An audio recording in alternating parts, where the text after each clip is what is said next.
Hi, journal. Hello, hello. Good morning, good afternoon, good evening for whatever time it might be for you.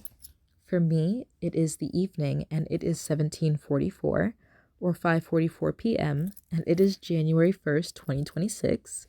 Happy New Year's. Today I wanted to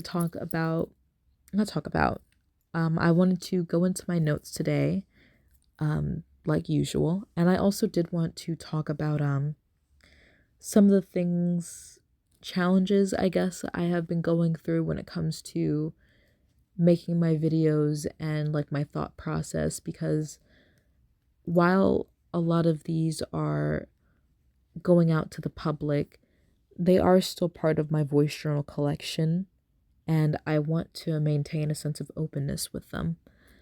So I'm going to get right in with number 20, and that is my intuition is there to guide me when I'm unsure. Trust in me. I've had to learn discernment between my intuition and my thoughts and emotions, because one is very different than the other. My intuition is a sense that I feel very deeply, like my sixth sense, my clairsenses, basically. And I've had to learn how to trust them. And basically, the analogy that I've come to use when it comes to my intuition, I have one for negative connotations and one for positive. For the negative, I'll just start with that. I think of it like that feeling of heat that you get before you touch a stove. You know, like with cats, when you see them touch candles and they have to fuck around and find out to realize that's fire, bitch. Or with a child, they don't know everything yet about the way the world works yet. That's why they have to learn and experience things. And one of the things I remember doing as a kid was learning that that stove was hot. Um, so basically, I had that heat feeling before. Like, that's my intuition. That feeling of heat where my body is telling me this is hot without me having to get burned first. And, as a kid will do, they don't really know the correlation between that and the hot stove yet. So with me, not really trusting in my intuition for a variety of reasons, whether it's someone else dissuading me from trusting my intuition or my own self-doubt from stopping me from trusting my intuition, I touched the stove and I ignored that hot feeling that I was getting from my intuition. I got burned, obviously, and I'd have to pull back. And the more that would happen with my intuition, the more I correlated those feelings with my clear senses to basically my body's way of trying to warn me without me actually having to go through those experiences. And that's how I've really started to build like a trust and foundation within my intuition and with my inner knowing. And for the positive connotation, I think like when I follow my intuition, it rewards me with like a lot of confirmations and synchronicities with my other clear senses, specifically clairaudience, where I would hear something at the perfect timing and it'll be that exact word that I just said or that exact thing that I was just thinking about in that exact moment. And then it would happen again and again and again. Basically, signs and synchronicities, where that would be like the reward to keep following my intuition. And you can say it's a coincidence, but I don't really believe too much in coincidences, especially when it comes to that, because like I said, I've been using discernment and knowing what is the difference between my thoughts and emotions and my intuition, because an intuition is definitely something that I feel very deeply. It's my sixth sense. So, learning and building that trust within myself was very important and integral to my journey so far coming here. And I actually want to talk about one of the notes in my things to talk about in my voice journal. This isn't one of my numbered notes, and it is: sometimes I worry about not getting out everything I want to say all at once. I worry that I'll be misunderstood for not being able to explain myself clearly. But I realize if anyone has questions, I'm happy to respond in the comments. I know that the more I put myself out there, the better I get at explaining my thoughts and ideas. I also know the longer I do this, the more you all get to know me. So basically, this is about me trusting my intuition and not really worrying too much because I know these things to be true. I know that I can respond if people have questions. I know that the more I put myself out there, the better I get at this. And I also know the longer that I do these videos, the more that my audience will get to know me and what I stand for, the things that I mean when I say being able to understand my thought process and oh, my thought process and my ideas more. When my videos resonate, like I've said this before, you will never know the impact that you've had on people the same way that some people will never know the impact that you've had on them. And hold on, let me pause. I need to get a drink of water. Jesus. Okay, I'm back. So I know that my videos will resonate with who they resonate with. And even if I'm worrying about it not being good enough, it could have been exactly what someone needed to hear when they needed to hear it. So I'm comfortable in that knowing. And even if it doesn't really resonate with anybody else, it resonated with me. And these videos are healing to me. And as much as I wish that these videos go out there and they do good and they help other people, they do just as much good for me as I hope that they do for other people as well. So even if I am worried about all of this, like my doubts and worries about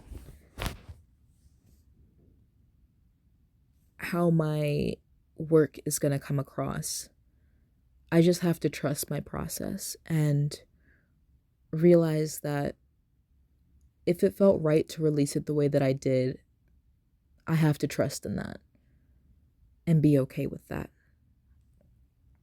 And know that if I feel like I have to talk about something else, I will always have a chance to do it in another video as well. So that's okay. Okay. Now I want to go to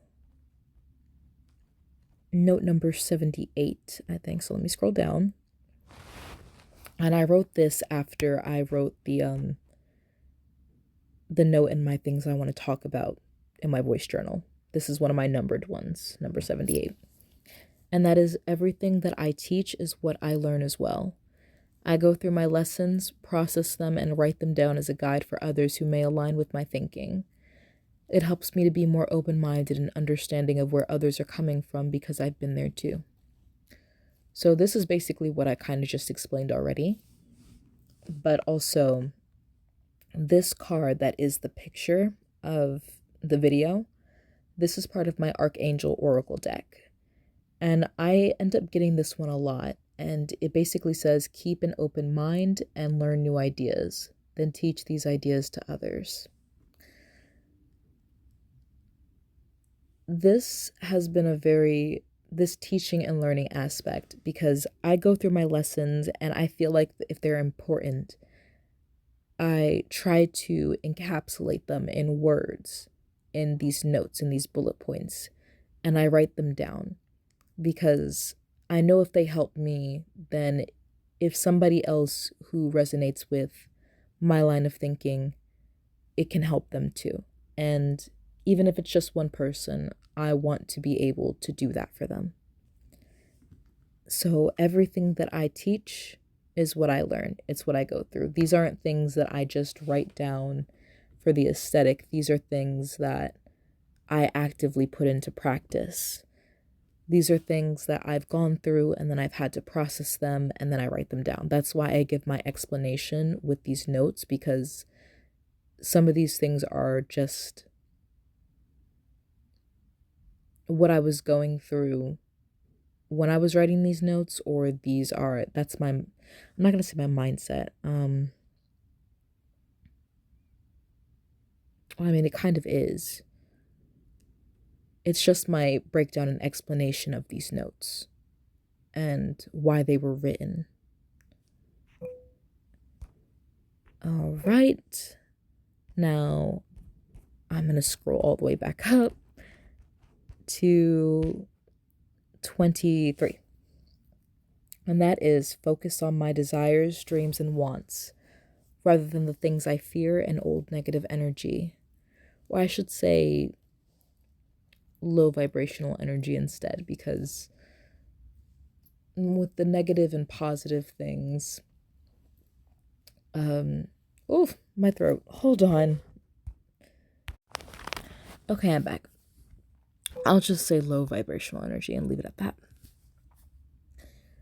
Focus on my desires, dreams, and wants rather than the things I fear and old low vibrational energy.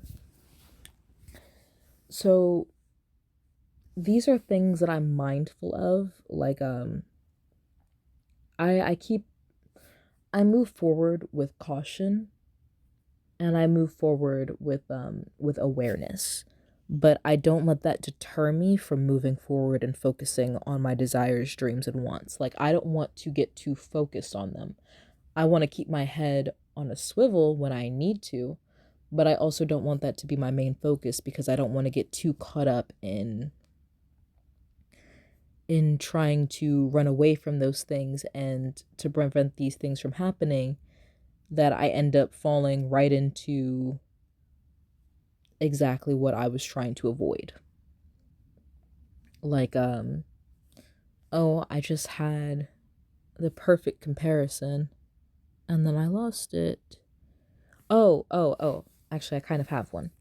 So, you know, in those movies when someone's so busy running away from the danger behind them that they're not focusing on what's in front of them and ahead of them, and they fall into like this pit or something and they end up getting even more hurt than before? I don't want to be able to do that. I want to be able to keep my eyes on the prize and be able to be mindful and watch out where I'm going, while also being cautious of whatever is going around me. I want to be aware of things. Just because I have things that I want to focus on does not mean that I'm not aware of the dangers of certain things and things that they bring. But that is not something that I'm going to let stop me from doing what I want to do and moving how I want to move. So, moving on to number 24. The universe works through me in unforeseen ways. The universe works in mysterious ways. And I feel like that's also part of like my learning and teaching. Like, these words that I feel like I have to share, maybe this is exactly what someone has been waiting to see or hear. Who knows? If you ask source or the universe for something and they send you a sign, and you can feel that, you feel like that's your synchronicity, that's your sign, then trust that feeling. Okay, number 25. Spirituality works best for me when I don't force it and let it come to me how it resonates. And basically,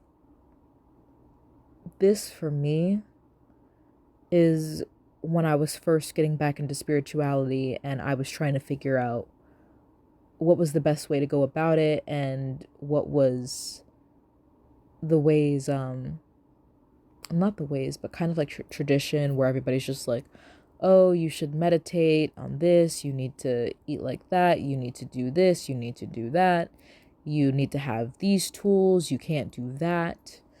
And it's very much like, if you're forcing it and it doesn't align with you and it doesn't resonate, and that's not how your brain operates, that's not how your energy is, don't force it. You're going to be doing more harm than good. Because for me, my brain, it kind of likes to race. And instead of trying to quiet my mind, I kind of just let my mind talk and let it go where it wants to go when it comes to like meditation. Also, I find like my nature walks is kind of like my meditation in a way, because I'm still doing something. I'm being active. And I like to do multiple things at once, so that's why also meditation can be kind of hard for me to just sit still in silence. I will go on a walk and listen to a video and thoughts will come to me. Or I will, what is it? I'll sit while watching a video and let my mind wander, or I'll just sit and smoke and let my mind wander that way and let my mind go where it wants to go rather than trying to control it and silence it. That's my meditation. And that's what works best for me. Some people, that might not be what works best for them. Some of them need to sit still and some of them need to ground. Some of them just need to quiet their thoughts if that's what works for them and let the one thought come out. I think doing what feels right to you when it comes to this sort of thing, and when it comes to most things, is the right choice, is the best choice, especially if it's not bringing any harm to anybody else. Do what feels good to you. Don't force it because that's how everybody else is doing it, or that's how everybody else says that you should do it. Okay, I think that was the last one that I'm doing. It is now 1800 or 6 on the dot. So, I'm gonna go. Bye.